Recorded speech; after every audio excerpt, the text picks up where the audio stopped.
going on, you guys? Rasati out here in Singapore, back at it as always. And you know what? I really, really love, I have been really enjoying The Monk Who Sold His Ferrari, which is by Robin Sharma, and really enjoying the little concepts that are explained throughout the book because of this one fable from Yogi Raman. So I think it's really beautiful, and they explain each of the different pieces of the fable. The fable by itself doesn't have a moral; it just is a story. This is what happened. That's it. There's no lesson learned or anything, but each of the components of the story has a deeper meaning, it's a symbolism of sorts for you to remember what's important in life. And it occurred to me as he was trying to explain the fact that there was a sumo wrestler who slipped on a gold watch. He was trying to explain that the gold watch held so much meaning, and it occurred to me, if we go about life, right now, let's look at modern life at the moment, right? We have to go to work in order to earn money in order to eat. So in order for us to live comfortably with shelter and food and water and clothing, we have to go to work in order to provide for those things. Now we need modern day conveniences like electricity and indoor plumbing, right? We need a refrigerator to keep our food cold so we can buy more at a time and keep it for longer and then cook at our leisure. We can eat at our leisure as well. We need electricity because we like entertainment. We like AC, we like fans, we like all these, conveniences. But it occurred to me, if as a sadhu or a swami, whatever you want to call it, you were to live and you didn't have to worry about where you were living. You didn't have to worry about whether you got food or not, right? And you didn't have to worry about modern day conveniences or the jealousy that one person has more than another. If everyone in your village or your ashram where you were living had as much as you did, and didn't have to worry about when the next meal was coming from or whether they'd be sheltered from the elements, whether they had clothes enough to cover their bodies, and they didn't need fashion, obviously. They just had one or two sets of clothing, one to wear, one to wash, and to continue switching out like that. What would you do to create a life of accomplishment, of satisfaction, of fulfillment? What would that be? What would that look like? And I didn't really think about it until he said something about the concept of time. Now, he's been talking about, self-mastery and positive thinking and goal setting and all these things. It's great. I love it. But as a Swami, you don't have to go to work to earn money to eat, to live. You have your meals somehow, right? Either you beg for alms or you live in an ashram where it's self-sufficient enough for you to be able to have food. You don't have to worry about the next meal. And you have a shelter. You have just enough clothing for you to be comfortable and protected. So what do you do with your life? What is your purpose then? For a lot of us, we really depend on a job. We depend on going to school and getting an education. Then we pursue our interests or hobbies and stuff. And a lot of times that has nothing to do with the job we take because we need to have money in our pockets. Eventually, we find out that the jobs can be very, very life draining and just a drag if you're not interested in the thing that you're actually working on.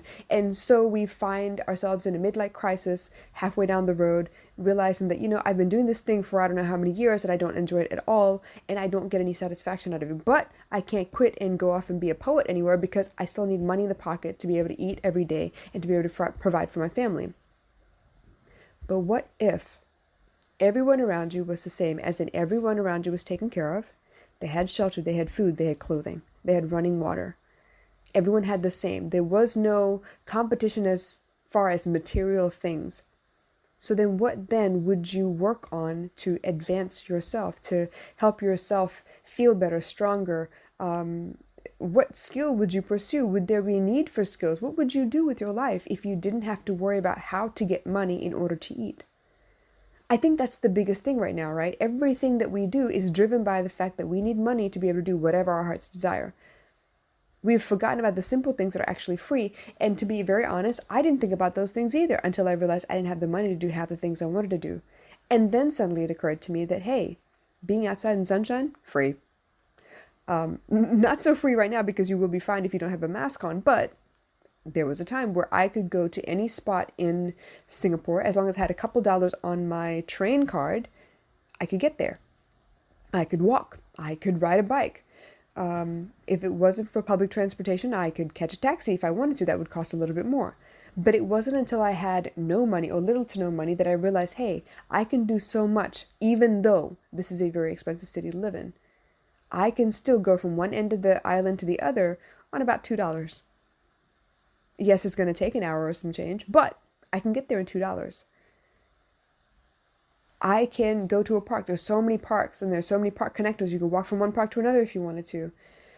There are stores that will sell basketballs and hula hoops and soccer balls and whatever else you want. So we could actually play outside and that would be free too. I could buy wool and I could knit or I could crochet. I could finger knit.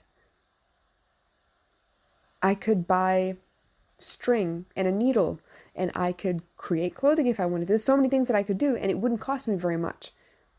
But the point being that we still need money at some point. And how do we get the money? We have to be able to sell something or create something or give a service of some sort. It didn't occur to me until just now how much the need for money drives our lives. So many times I've had people that are like, yo, you should come over here, you should do that and whatever. And I will plan for me to be able to leave an hour before I need to get to wherever I need to be because I don't want to pay $20 to get there. I'd rather pay $2 if I just arrange my time properly. And this is what he was trying to say. He was trying to say that nothing matters unless you have the context of time. We could be self-aware, we could work on positive thinking and all that stuff, but it doesn't mean as much unless you realize that, hey, time will run out at some point. You will not have time forever. It is a precious commodity. It is a non-renewable resource. So at some point, what is the point of dreaming if you're not going to put a deadline behind when you achieve that dream? Because then that becomes a goal, right? A goal without a deadline is just a dream. And we could dream all day long, but then what would that sense of accomplishment come from? Where would that, I achieved something, I did something today, where would that come from? A lot of times right now in modern day culture, we pride ourselves on how much we can get done in the 24 hours. A lot of times it's the expense of sleep. But we can cram stuff in, trust me. If there is no other choice, we will get it all done. But if there is a choice, we tend to drag things on and take our sweet time. And it's not a bad thing unless it becomes a habit. So, I don't know about you, but what would you contribute? What would you do that would make you feel strong and, confident and like you're worth something? Where would your self-worth come from if you didn't have to go to work, to get a job, to earn money, to eat, to sleep in a safe place, to have clothes on your back? If you didn't need money, what would you do to increase your self-worth? What would you learn? What would you dedicate your time to? Where would you spend your time? Who would you spend your time with? How could you serve? Would you serve the community? How could you serve the community? If you didn't have to worry about where your next meal came from, if you didn't have to worry about how you're going to keep the lights on in your house, if you didn't have to worry about how you're going to keep your cell phone on, what would you do with your time? And honestly, I am going to go sit down and think about that for a moment. But if you have any questions, please drop them in the comments below. I do want to talk to you. I want to understand what your questions might be, where your hiccups might be on this particular thought, this idea. Because it didn't occur to me until just then. I don't know. Anyway, I'm hoping that at some point during your life, you find a way to do the things you truly love. The things that really make you feel like you matter. A lot of times, if I'm not mistaken, a lot of times that's going to have to deal with other people. How can you give to other people? How can you serve someone else? How can you make someone else's life brighter? How could you contribute to society if you didn't have to worry about where money came from and what you needed to do with money? If you didn't have to worry about credit card loans or student loans or, the mortgage or the electricity or the water bill or how to get gas in the house so you could cook every day. If you didn't have to worry about what kind of ingredients you buy because of the amount of money you have at your disposal. Like all of those things really matter. What would your life look like? Just imagine. I'd love to hear what you think.